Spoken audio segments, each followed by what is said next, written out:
Good afternoon, Senate Institutions. It's Wednesday, January 18th, and we have today with us Brian Sewell from State Energy Management Program Coordinator. How bad did I butcher that name? Pretty close. Sewell, not too bad. Sewell, okay, Sewell, Brian Sewell, and Jennifer Fitch, Commissioner of DGS, and they're going to talk to us about the State Energy Program. So, Brian, or whoever would like to start out. Right.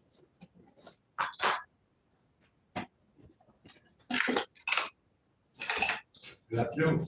Good afternoon, Chairman Ingalls, members of the committee. Thank you so much for having us in this afternoon. Again, for the record, my name is Brian Sewell. I am the State Energy Program Manager for Buildings and General Services, in charge of administering the State Energy Management Program, or SEM. I am usually guilty of this, so stop me if I'm doing it, throwing out acronyms without explaining what they are. We'll try and make sure we're good about that today. Let's see, so we should Would you like to start now? If we can, that would be great. Thank you.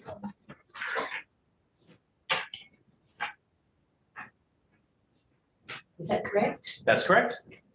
So we can go to the next slide.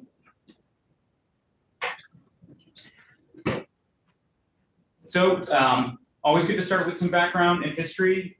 2014, Act 178 started the State Energy Management Program under Buildings and General Services. We've had a couple of different iterations. Within that program, it sets up 2 revolving loan funds to help pay for projects. We work closely with Efficiency Vermont as a program partner, both on the measurement and verification side of the program, but as well as coordinating upstream incentives. They work with us on our audits. We'll walk through the whole process in a slide or two. But this gives you the context for where SEM started, how old it is as a program. You know, in many cases, it's still referenced as a pilot program, but I think having started in 2014, we're pretty well established at this point. We're really excited about the latest expansion, which came out of the legislature last session under Act 172, expanding the services that we currently provide for state-owned facilities to Vermont municipalities. And again, we'll talk about that in a little bit more detail. Yes. So we were in the Transportation Committee, and I think we got it answered, but as state buildings and everything, are they able to benefit from Efficiency Vermont's programs as far as the monies that are collected and all of that? So as you upgrade these buildings, do you guys actually benefit from some savings for some of the efficiencies that you want to perform?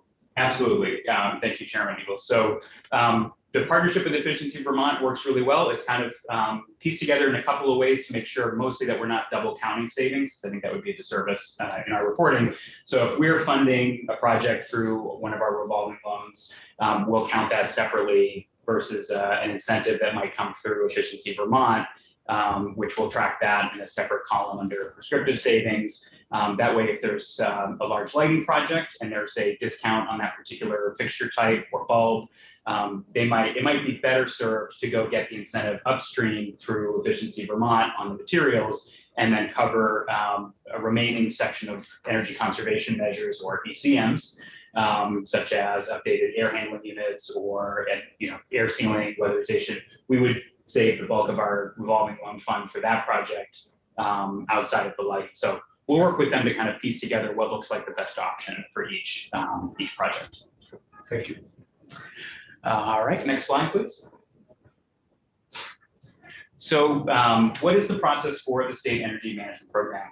How do we do what we do, and why do we pick those buildings? It starts with our benchmarking and build tracking. So we use Energy Star Portfolio Manager, or ESPM, which is through the EPA. And we have our properties set up within Portfolio Manager to mark our electric bills, fuel use, propane, oil, so on and so forth. We can track water, we can track a number of different points of resource use within the building. And so we work with all of our utilities to get that data entered. The coordinator role is responsible for making sure all of our property accounts are up to date. And so we've been working closely with Efficiency Vermont and GMP to try and modernize some of that tracking information, get it directly into the portfolio manager accounts. What that allows us to do then is build a energy use intensity, or EUI, number for the building. So we use kBTU per square foot.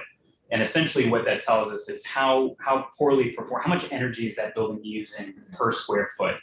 And so the buildings that are the poorest performers go into the next part of our process, which is to give them an investment grade energy audit.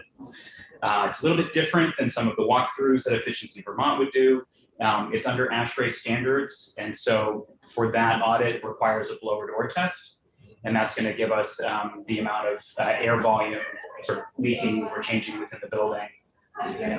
Usually some of the older buildings, we recently did one Baldwin last fall. We couldn't even get to 50 pascals because of how leaky the building was. And with historic buildings, that's not uncommon. And so that audit is going to, and we use vendors on contracts. We have retaining contracts with vendors to perform those assessments. We'll have a staff member on site. Efficiency Vermont is always given an invitation to those assessments as well. I should be clear, I keep switching back and forth. It's investment grade audit assessment is sort of a lower level walkthrough. So we'll do facility condition assessments through design and construction. But these investment grade audits really go one step further. That's mostly because if we're going to loan money out, we really want to verify that the savings we're expecting to see are the savings we get, because that's where the money is going to be returned back into the fund. 2 million square feet, that's a lot. It is. That's a lot of property. What is SOW? Scope of work. Okay. So my apologies. Yeah, if you see an acronym on the slide that also needs explaining, and I'm not explaining it, let me know. How many buildings does BGS have? 243. Is that right? It's 238 Oh. state-owned buildings and about another 120 leased facilities. Oh, wow. I learned something today, and it's just, I try to learn something every day, but I didn't realize that AOT had so many buildings, 424. I think what they had told us today. And I thought you guys always had your hands on those, but they said no, they have their own people that do what they do. So, And Chairman Ingles, it's worth noting that AOT, Department of Corrections, they also have accounts and portfolio manager. And so part of our job is to coordinate with staff throughout state agencies and departments to make sure that those properties are also getting their energy bills entered and are staying up to date. yes. For clarification, sorry, Jennifer Fitch, Commissioner of BGS. So we have an MOU with VTrans that allows them to, there was a point in time where we took care of all their salt sheds and their garages and their regional offices. And at some point, due to resource constraints at BGS, we provided an MOU. And at that point, they took over many of their own facilities. We still house them though in some lease space. So we have them in Dill, up on the hill in Berlin, and we also have them over at Barry City Place in Barry as their primary office space and laboratory.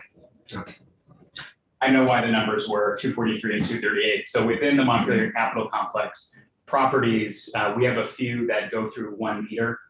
So 120 State Street and 133 State Street have a couple of different properties listed that go through the same meter. So it can get a little bit confusing I on would what we're expect tracking. everybody to know that number off the top of their head anyways. It was close. I was just surprised about how many buildings we own. I was really surprised by that.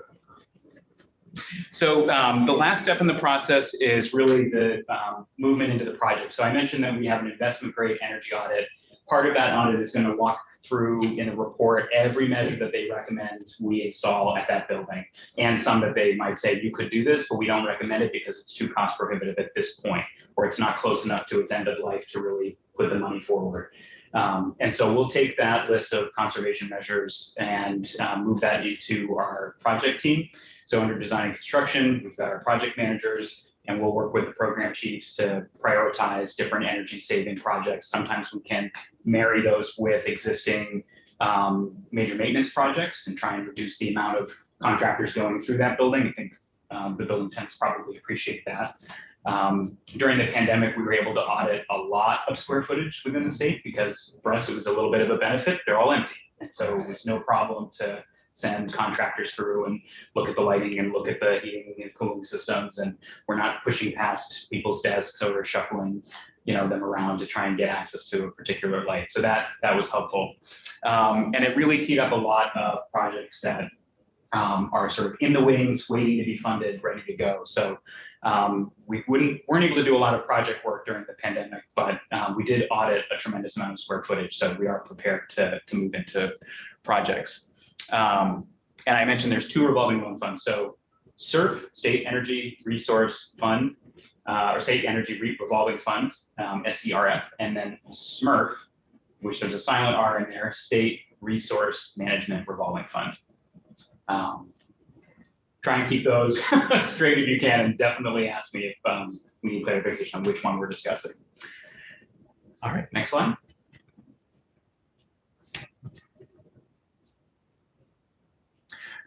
So where are we with our results for the program to date?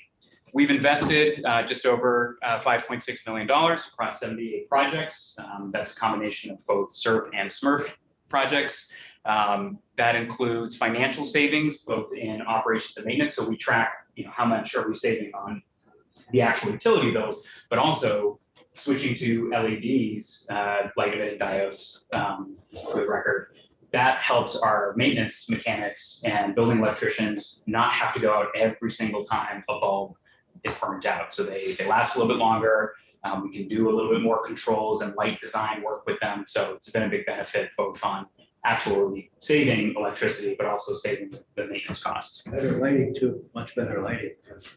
Yeah, so in a lot of cases, we can really, direct the light where it needs to go. Just back to your SERF and SMRF, what's the difference between the programs? What are they? Sure. So the State Energy Revolving Fund, or SERF, is a $8 million credit facility. So it's a little bit different than a bank account, and that is through the Office of the Treasurer. And so when we go out for those projects, it's a much longer signature line, obviously going through Commissioner Fitch, and then through Finance and Management up to signature of the Treasurer. That has a payback requirement that was put in place in 2018 of 7 years.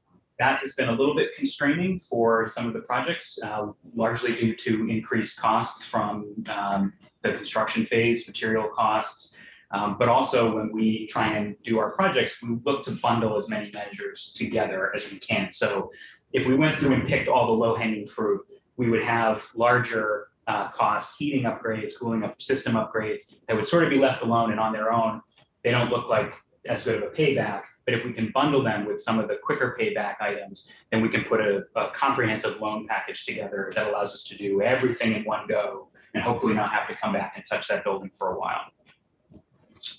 However, combining them has typically meant their payback period is beyond 7 years. We're looking closer to, it was around 10 or 12 years before the pandemic, and now with cost increases, it's closer to 12 and 14. So still paying back before the end of life for that equipment, which in our books is a win, right? If there's years where you're getting financial benefit and you've already paid off the project, that's a win for the building and for the state. And for the SMRF fund, State Resource Management Revolving Fund, that is the case. And so there isn't a payback period requirement other than to ensure that the measures we're installing, the cost is paid back before they're done delivering their savings. And that fund is at the sole discretion of the commissioner. As far as the balance of, or what, I mean, what's that start out with for monies in that fund? Excellent question, Chairman. So it's a $1.5 million fund. And I'm not a financial wizard, and so the differences between a credit facility and a fund, on the basic level, one is tied to the state's bond rating. It's not really money sitting in an account. It's the amount we can loan out, or borrow against, I should say. But the SMRF fund is closer to, we hold those funds and we loan out through the commissioner's office. And so we have a little bit more flexibility. That fund is pretty leveraged at this point, because we've been trying to get some of those larger projects done, and that means that we're really a little bit stuck in terms of getting some of the projects we'd like to off the ground for financing. But happy to come back and talk in more detail about the 2 funds. So this is a good pause point because it's going to roll into the next slide. So we do have the 2 pots of funding, as Brian indicated. One is under our control and the other one is under control of the Treasurer's Office. When I first came to BGS in 2017, they would authorize projects to the Treasurer's Office with upwards of a 12 to 14 year payback. Under the Beth Pierce, the treasurer before the current one, she reduced that down to 7 years. 7 years is things like lighting, but as Brian indicated, when we start talking about larger projects, we can no longer access that funding. which was our primary source of funding. It's about, was it 8.5 million? 8 million. 8 million. So we were accessing that money all the time, and then it came to, we couldn't access it at all. We tried working very diligently with the treasurer's office, and we didn't make a lot of headway. I will tell you that I had met already with the new treasurer before he was in office, and his big message is that we've met, and he's working with his team, and we're going to try to come up with some type of compromise.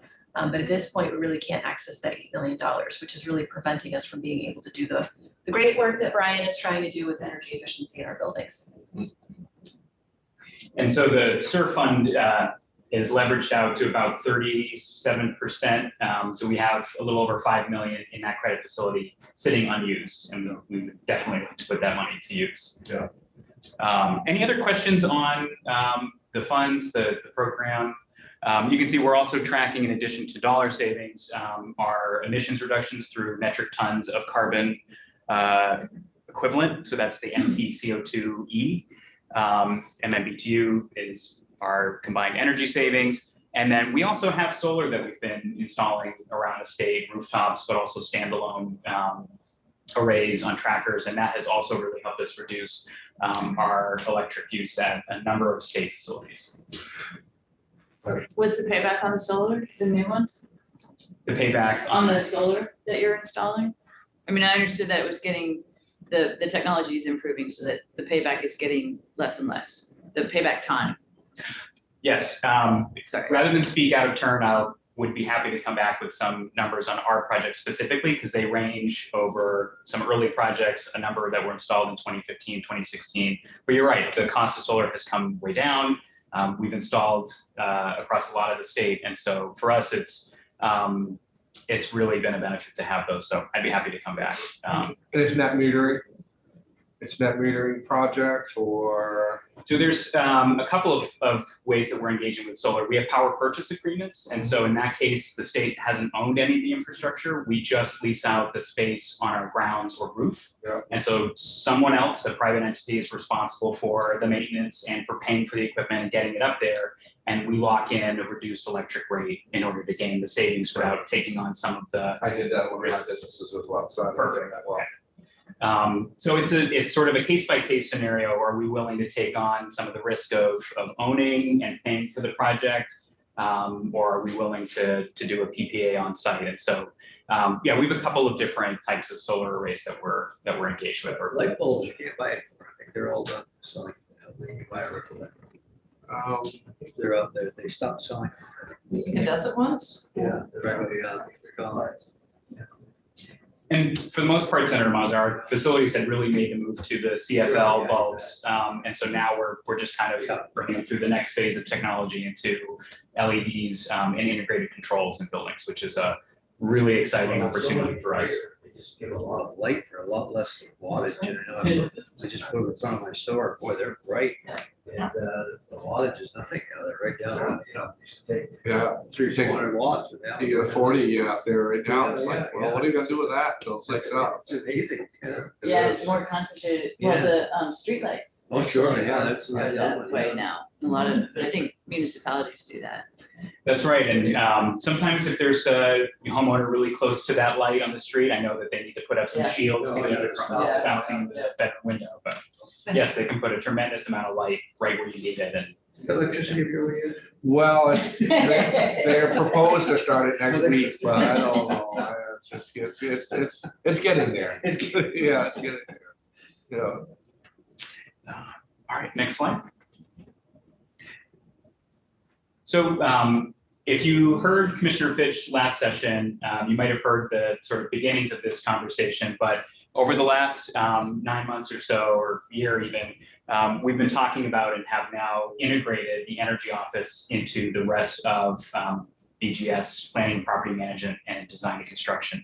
For the first, I want to say 7 years or so of the SEM, we had an energy office that was largely independent, kind of operating within BGS, but on its own, 2 project managers, manager and coordinator to handle the administrative side of the program, as well as project implementation. And we think that there were a fair number of opportunities that we might have missed in coordinating with our major maintenance projects, with design and construction, And really, this was a benefit from moving away from that one-off interaction. Hey, we have a project coming up.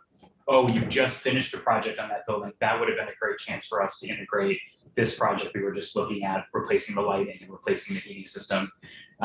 So by integrating our two project managers under the two program chiefs in design and construction, not only do we sort of have an embedded team that knows more on the day-to-day basis what's happening over there, but it also means that the rest of the project management pool, instead of coming to the two energy PMs one-off, hey, I have this energy question, it's sort of spreading the culture of energy efficiency project thinking across the team.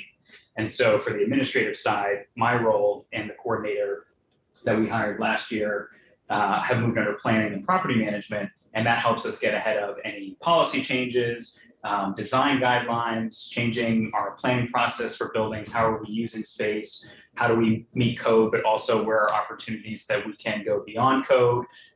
There's a lot of resilient work that's happening in the efficiency space, planning for long-term outages, planning for the EVs that are going to start having the bidirectional charging. We have that in a few models, but we might see people being able to share power with our buildings. So by embedding the team within those two divisions, I think we have an opportunity here to really maximize our savings, both on existing major maintenance projects, but also planning for savings downstream, getting ahead of changes in the market, changes in products, and be less reactive, more engaged on the front end.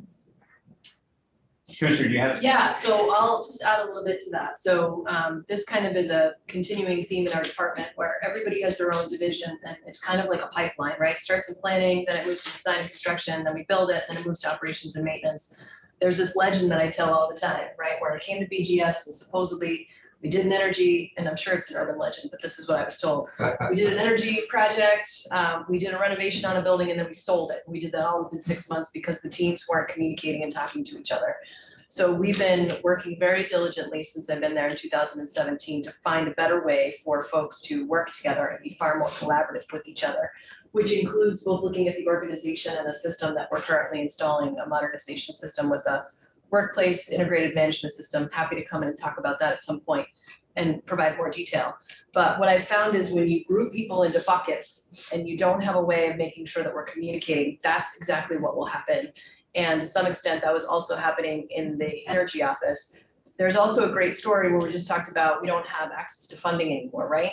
So by embedding Brian's team within these teams, we're now able to access things like major maintenance. So there's a great story about the Springfield State Office Building. They're doing that lock project there. And Brian wanted to do some energy efficiency projects there as well. Well, he didn't have all the funding he needed to unfortunately do all those projects. So we got together with Joe, which he's a stickler when it comes to money, just so you all know.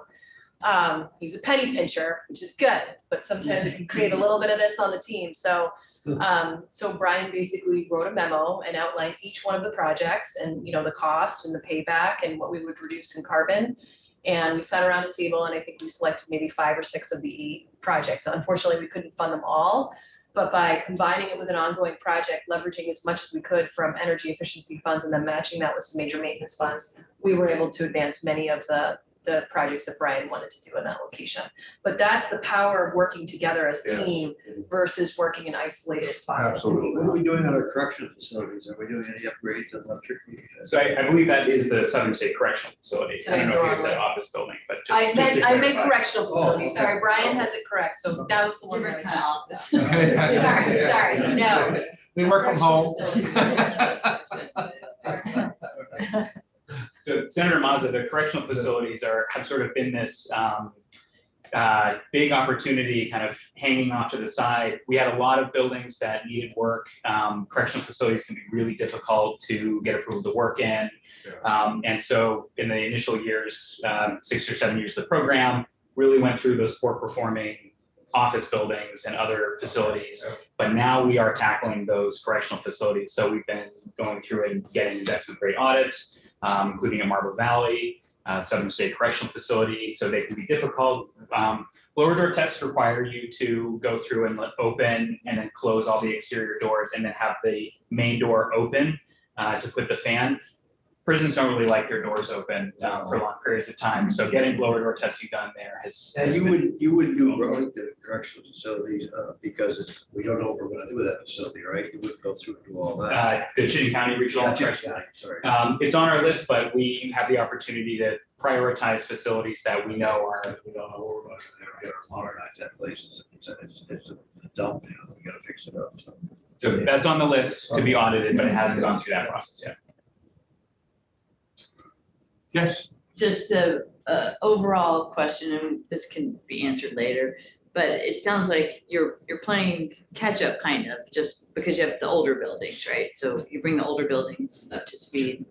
And then I would think at some point you're gonna have a regular operations kind of pattern. So how close are you to that is one question. And then the other question is, how does your program coordinate with the state overall energy climate plan? And that can definitely be a later conversation. So Senator Harrison, I'm happy to touch on both those points. I think for the first one, if I'm understanding the regular operations, you're sort of referencing, there's going to be a point where we've hit the low hanging fruit. Everything's sort of at some level of improved efficiency. Yes, Where do we go from there? yes. So I think for us, the next step is really going to be building controls opportunities. And so part of the exciting work for me dealing with design and construction more regularly now is our program chiefs, Jonathan Griffin and Lauren Washburn, are really excited to build out controls. There's just so much changing in the building control space. We're putting in lights that can integrate. We're putting in heating systems that can integrate with the lights and the controls. It also allows us to do some load management in buildings, which we're piloting now at the Waterbury office, the Bennington District Court and office, and the Brattleboro State Office building. So we have a lot of solar, but that's during the middle of the days when it's peak producing. And then towards the end of the day, 3, 4, 5 o'clock, we have this steep ramp rate in energy use. People are going home and turning everything on. Buildings are still operating, and the solar is right at that moment dropping off. And so we see a spike in ramping up some of these dirtier energy production facilities. And so by taking some of that solar gain and using it in a very well-sealed, well-insulated building, you almost turn that building into a thermal battery. So it'll hold that warm air or that cold air, whatever you were doing to it, heating it or cooling it during the solar hours. So you're spending a lot of energy, but you're compensated with the solar. And then you kind of coast through that peak period towards the end of the day, and then turn those systems back on past the peak moment. And that's a tremendous amount of both energy savings, but also carbon emission savings, because we're avoiding having to turn on some of the worst generation facilities on the grid.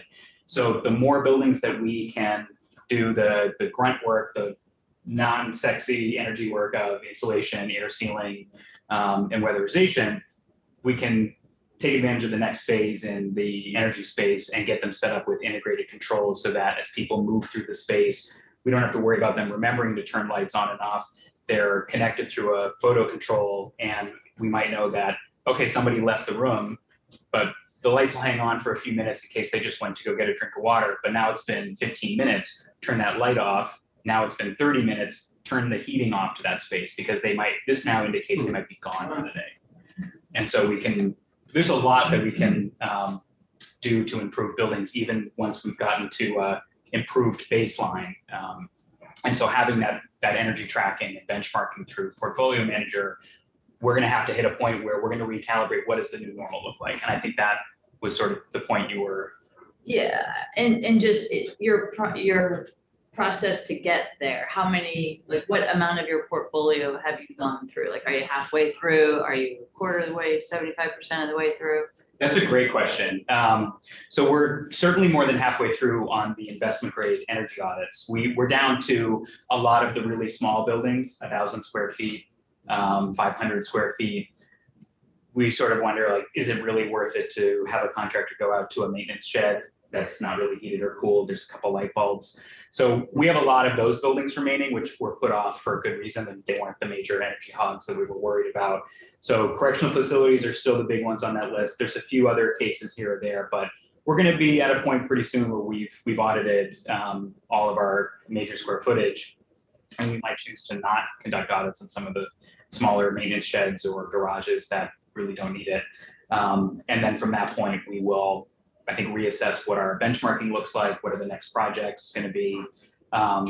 If we're talking about how far are we through upgrades at facilities, we probably have a ways to go there still, because I mentioned that we were able to audit, I think it was over 300,000 square feet in 2020 alone.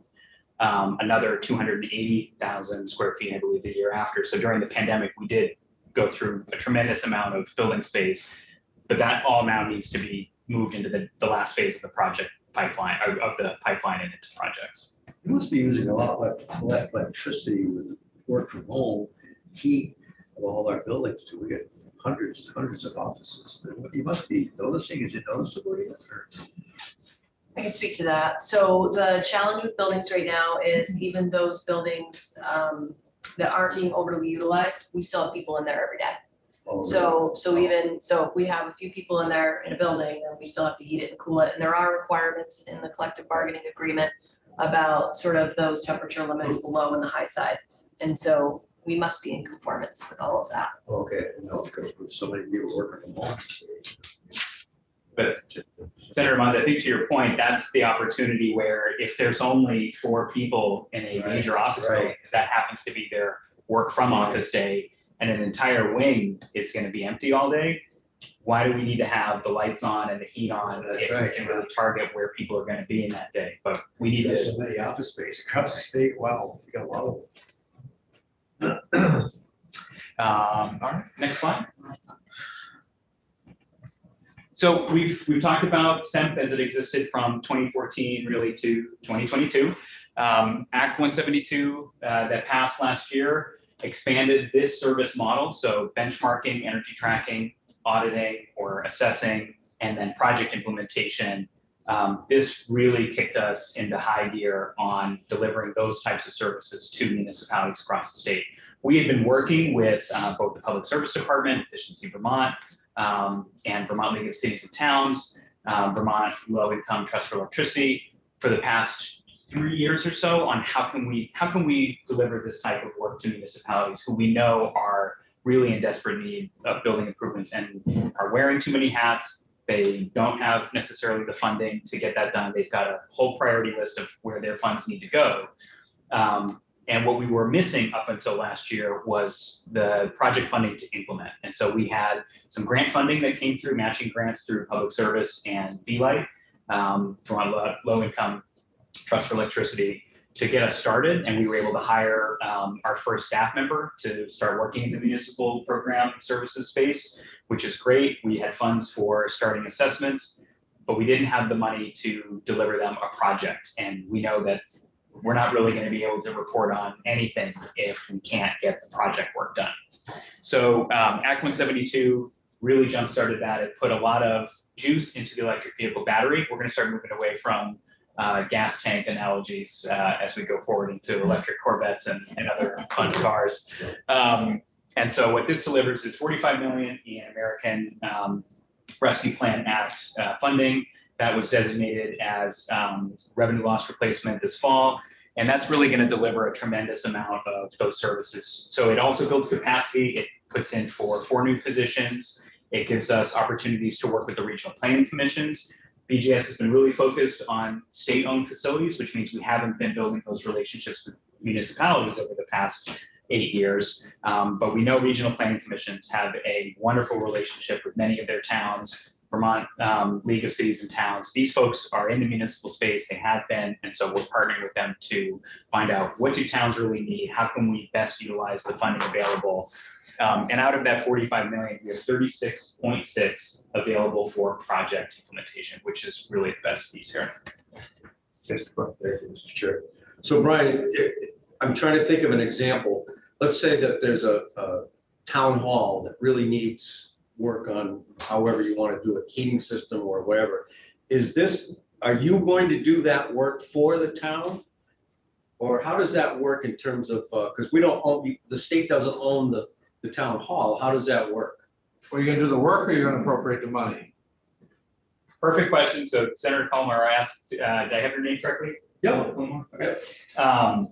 So there's a couple of different pieces of this funding being issued out. So step one is starting to build the capacity for thinking about municipal energy resilience. What does resilience mean? What does the town need to do with that? And we have up to $4,000 per grant for capacity building in town. So towns can apply for up to $4,000. Yep. Maybe that helps them start a first meeting to talk about resilience. Right. Maybe they already know what that means and they really need those funds to hire a consultant to do some work on their next phase. So that's a chunk of funding. The program is covering, that's a grant out to the town to use. There's 5 million, out of that 45 million that is designated for those energy audits and assessments.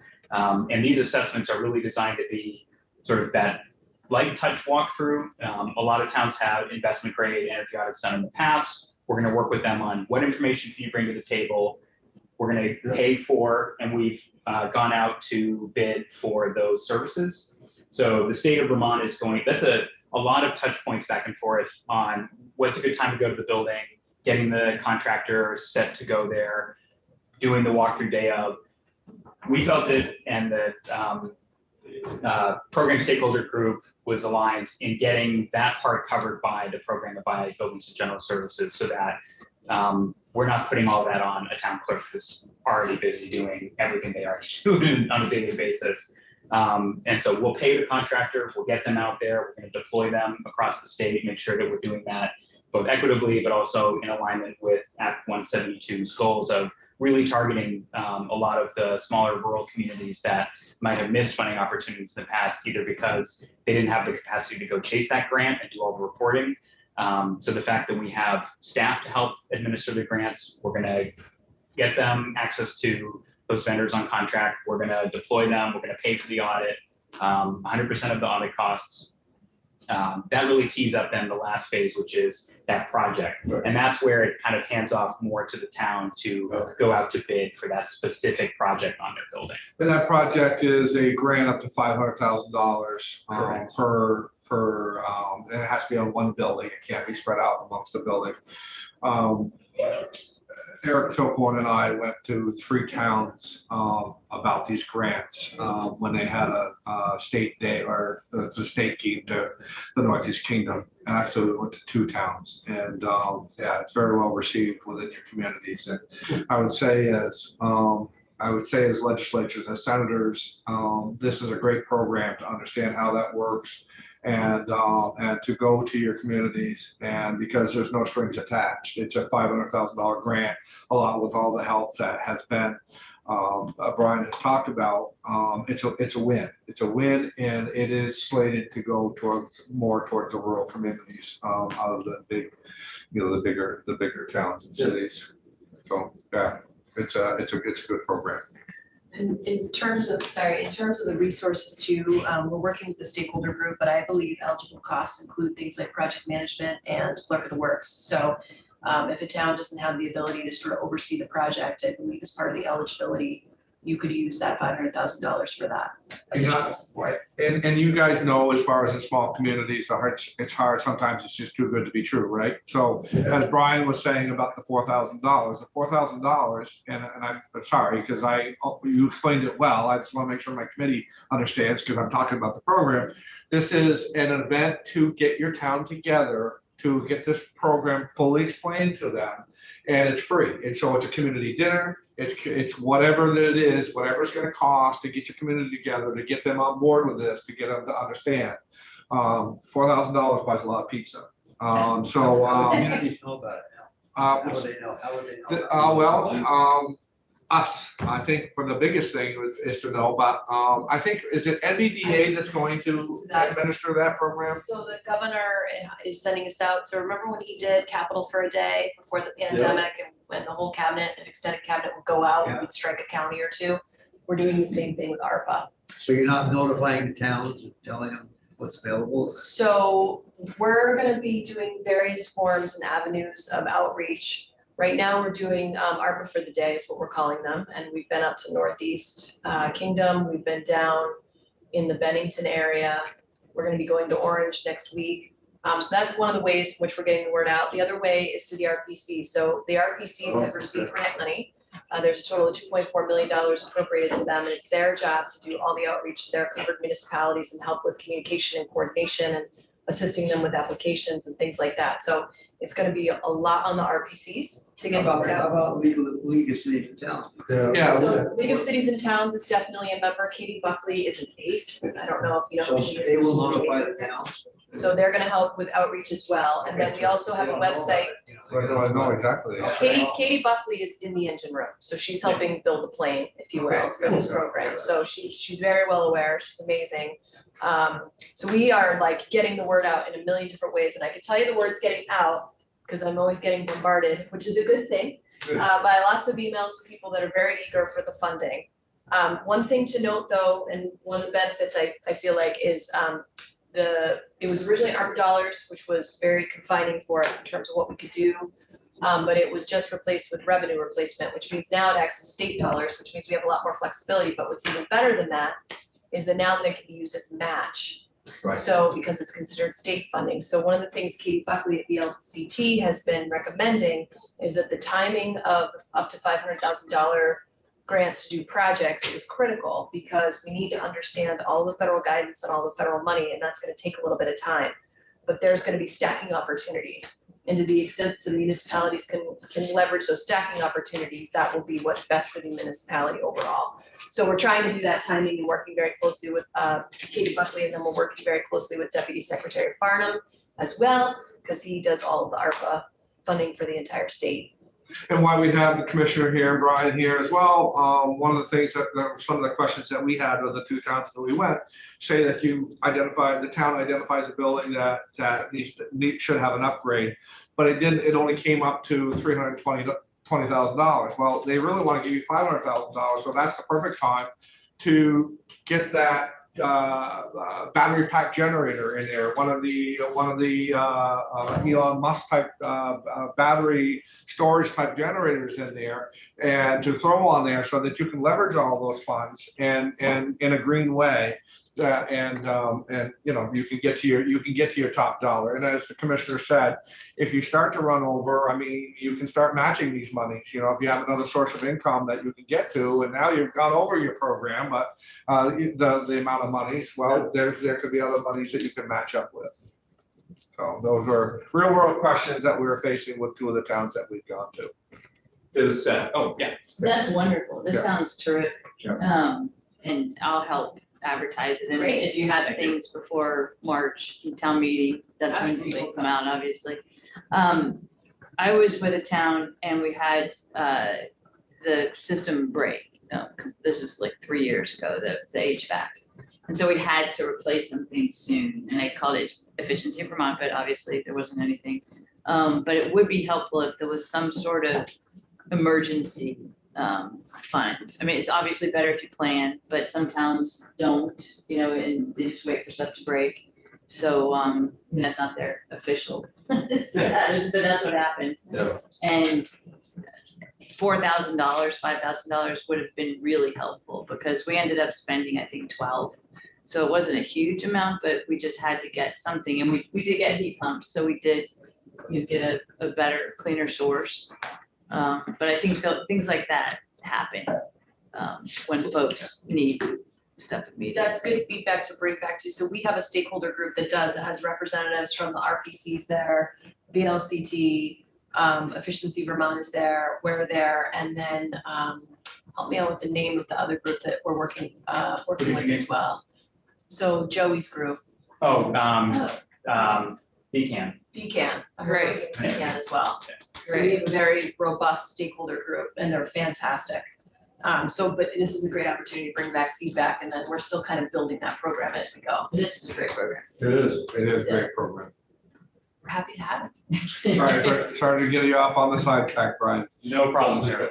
What about new buildings? Town of Essex is talking about building a new building since the village split off.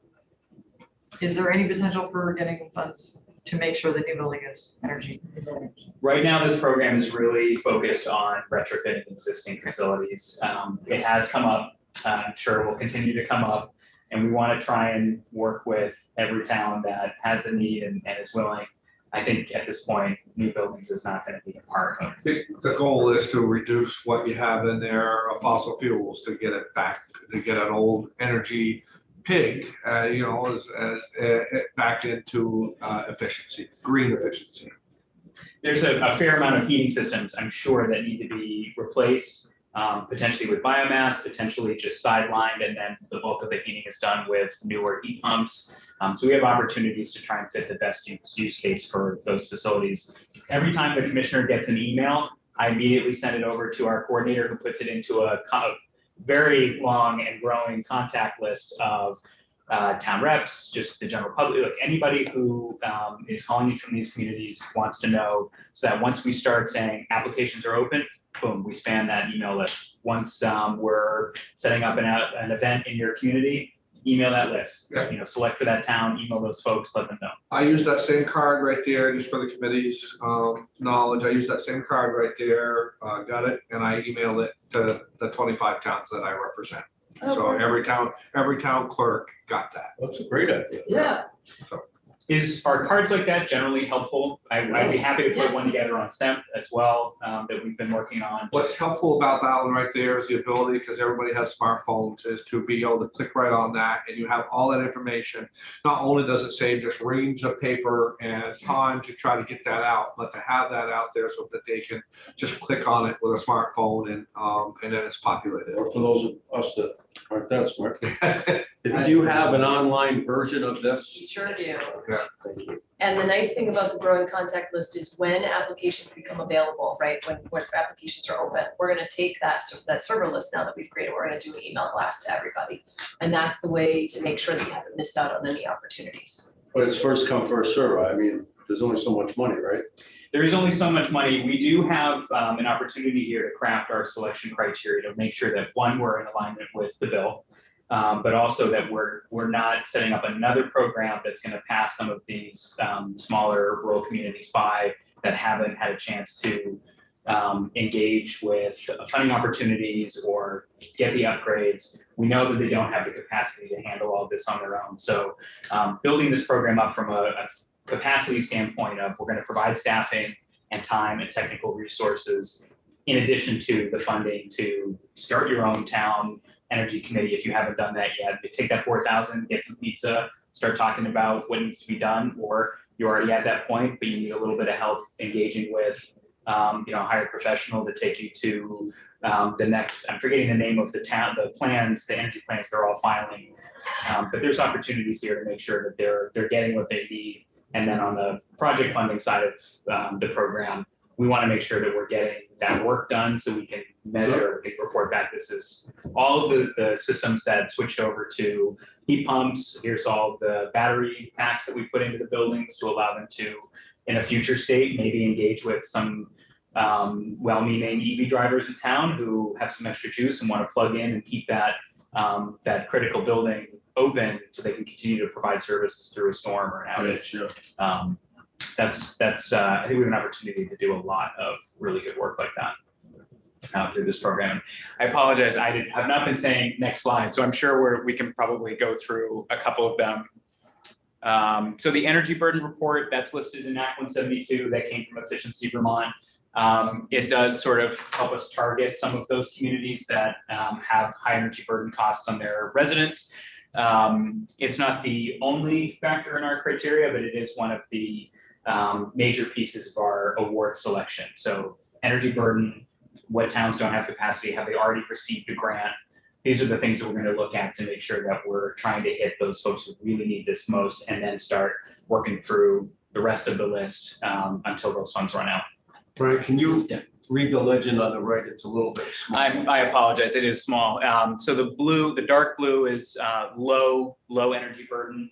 So blue is good. Blue is good. The red are the high and highest energy burden. So we're going to be doing a lot of work up in the Northeast Kingdom. Well, and you can see that all pockets of, Vermont has its rural population, and you can see a lot of where that red is as you recognize where your own districts are. They're pockets of need. And, Where's Grand Island? well, Grand Isle's all kind of blue there, Senator, you know, Either light or light blue. Or moderate. yeah, What's that mean? It's in the middle. Your medium, yeah. kind of a C. Means you've probably have done a lot of the upgrades over the year's time and, because of, That makes sense where you are, yeah. yeah, just because it's a more affluent area. Also largely correlating with some of the higher heating gas opportunities, right? If you're still stuck on, I think there's a town or two that said they still had coal. Really? Yeah, I was surprised. So we definitely want to get in touch with them sooner rather than later. But yeah, if there is no opportunity to get into an existing natural gas line, then you're really stuck right on propane or oil, and we want to help them transition away from that. Oil, propane, oh my God. Oh, poor people are on that, wow. Any other questions on this slide? Next slide. Thank you. So we did talk a little bit about this, the definition of eligible of covered municipalities, cities, towns, fire districts, incorporated villages, and all other governmental incorporated units. It's worth noting that this is not covering schools and school districts. I think the commissioner mentioned this, but 2.4 million going out to the regional planning commissions really ensures that they're going to be engaged with us on administering this program. It's very helpful to have them in the mix with those communities because they can also help consolidate application materials up together. We're on a tight timeline, even with the revenue loss replacement. We still need to get our audits, our assessments completed by this time next year, then get those funds obligated for projects by the end of 2026. Seems like it might be a little ways away, but it's going to be here before we know it. And so having the RPCs engaged is going to help us streamline those funding applications and spend less time in the waiting period of waiting, I need this report, I need this extra information. It's going to help move things through a lot faster. Next slide. So we talked about the 4,000 educational grants, covered municipalities, 5 million in the assessments and 500,000 for projects. Next slide. So this is a good one to end on. I just mentioned a couple of those dates.